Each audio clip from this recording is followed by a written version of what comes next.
The reason I had applied for unemployment insurance was that the business that I had worked in for 20 years closed their doors. I had 3 children that I needed to support until I could find a different job. Once I started receiving unemployment insurance, they directed me to apply with employment services.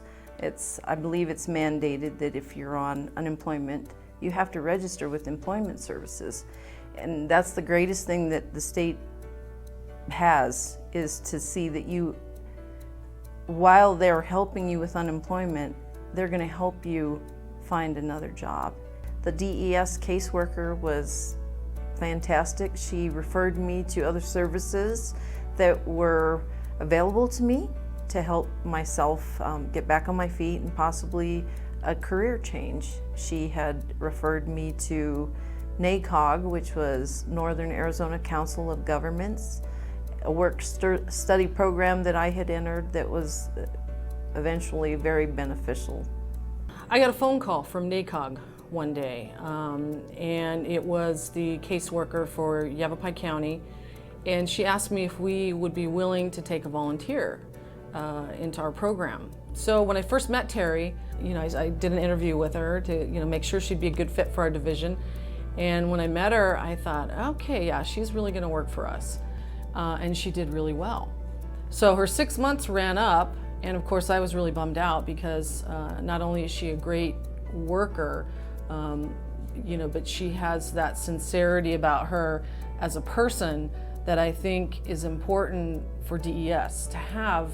During the time I was in work study, my supervisor at CSS, Child Support Services, kept encouraging me to put my applications in with the state for the jobs that I had qualified for, that she felt I was a good fit for. She applied for some positions within DES, and then I got a phone call from Employment Services, asking for a reference, and she ended up over in Employment Services.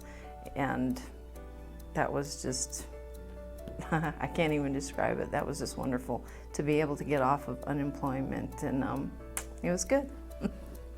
Then we had a position come open in my division, and of course she heard about it, and I encouraged her to apply, and it worked out really well for her. And I'm happy, and I feel fortunate and lucky to have someone like Terry. So I think the system really worked for her. I'm not sure where I would be without DES services. It was a relief to be able to fall back on unemployment in those times that there was no money coming in. We did have to cut budget and be very careful with that money, but there was money there to help us survive until things changed. I think the best part about working with Terry is her motivation, her desire to learn, and I think when I first met her, I think in the back of her mind she kept thinking, I don't know if I can do this. And watching her grow through that to realize, this is a job I can do and I can do well. If there was one thing that I could say to the people that serviced me while I was going through my time of need, it would be thank you. I have thanked them. I've gone up personally and I said, if it weren't for you and your knowledge and your belief, if it wasn't for your commitment, I would never be where I'm at. So I would definitely thank them from the bottom of my heart.